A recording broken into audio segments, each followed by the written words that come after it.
Hi everyone, welcome back to G Mom Stories. Listen as I read Genesis chapter 11 and 12, the King James Version, and don't forget to check out the other chapters as you go about your day. Okay, so let's begin. Chapter 11. And the whole earth was of one language and of one speech. And it came to pass, as they journeyed from the east, that they found a plain in the land of Shinar, and they dwelt there.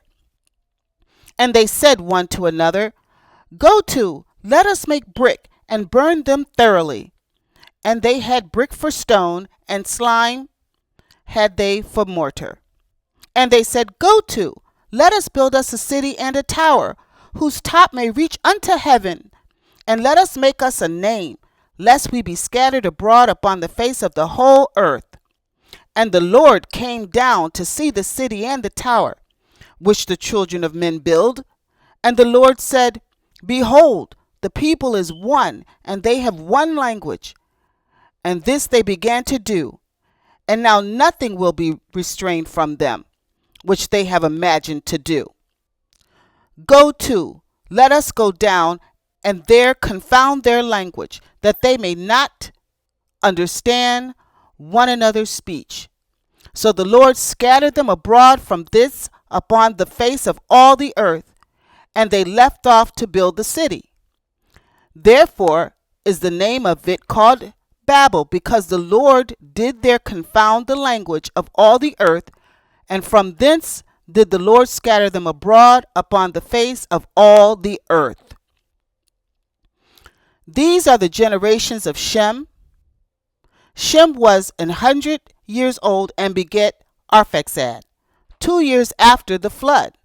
And Shem lived after he begat Arphaxad 500 years and begat sons and daughters. And Arphaxad lived 35 years and begat Salah. And Arphaxad lived after he begat Salah 403 years and begat sons and daughters. And Salah lived 30 years and begat Eber. And Salah lived after he begat Eber 403 years and begat sons and daughters. And Eber lived 34 years and begat Peleg. And Eber lived after he begat Peleg 430 years and begat sons and daughters. And Peleg lived 30 years and begat Reu. And Peleg lived after he begat Reu 209 years and begat sons and daughters. And Reu lived 32 years and begat Serug. And Reu lived after he begat Serug 207 years and begat sons and daughters. And Serug lived 30 years and begat Nahor. And Serug lived after he begat Nahor 200 years and begat sons and daughters. And Nahor lived 29 years and begat Terah. And Nahor lived after he begat Terah 119 years and begat sons and daughters. And Terah lived 70 years and begat Abram, Nahor, and Haran. Now these are the generations of Terah. Terah begat Abram, Nahor, and Haran begat Lot. And Haran died before his father Terah in the land of his nativity in Ur of the Chaldees. And Abram and Nahor took them wives. The name of Abram's wife was Sarai, and the name of Nahor's wife was Milcah, and the daughter of Haran, the father of Milcah, and the father of Ishkah. But Sarai was barren, she had no child. And Terah took Abram his son, and Lot the son of Haran his son's son, and Sarai his daughter-in-law, his son Abram's wife, and they went forth with them from Ur of the Chaldees to go into the land of Canaan. And they came unto Haran and dwelt there. And the days of Terah were 205 years, and Terah died in Haran. Chapter 12. Now the Lord said unto Abram, Get thee out of thy country, and from thy kindred, and from thy father's house, unto a land that I will shew thee. And I will make of thee a great nation, and I will bless thee, and make thy name great, and thou shalt be a blessing. And I will bless them that bless thee, and curse him that curseth thee. And in thee shall all families of the earth be blessed. So Abram departed, as the Lord had spoken unto him. And Lot went with him. And Abram was 75 years old when he departed out of Haran. Abram took Sarai his wife, and Lot his brother's son, and all their substance that they had gathered, and the souls that had gotten in Haran.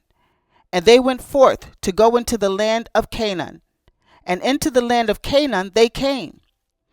And Abram passed through the land unto the place of Sichem, unto the plain of Moreh.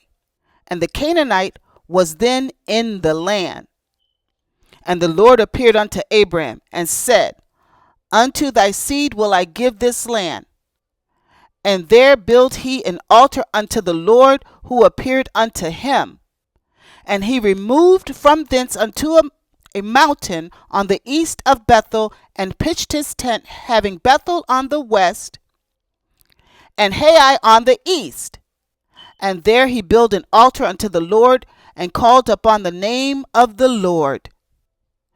And Abram journeyed, going on still toward the south. And there was a famine in the land.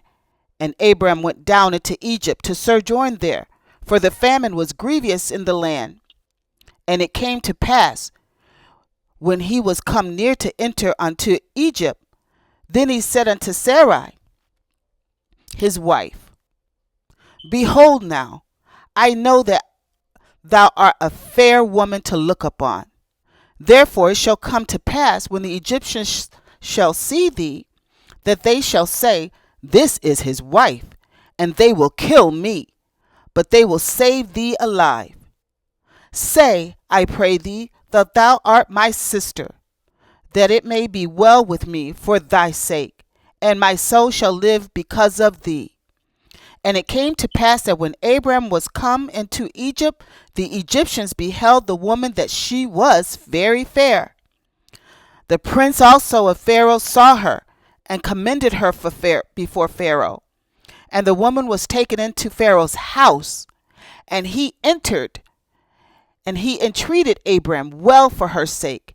And he had sheep and oxen, and he asses, and men servants, and maid servants, and she asses, and camels. And the Lord plagued Pharaoh and his house with great plagues because of Sarai, Abram's wife. And Pharaoh called Abram and said, What is this that thou hast done unto me? Why didst thou not tell me that she was thy wife? Why saidst thou, She is my sister, so I might have taken her to me to wife? Now therefore behold thy wife. Take her, and go thy way. And Pharaoh commanded his men concerning him, and they sent him away, and his wife, and all that he had. Thank you for listening to Genesis chapter 11 through 12, the King James Version. Stay tuned for chapter 13 and 14, or maybe just chapter 13 by itself.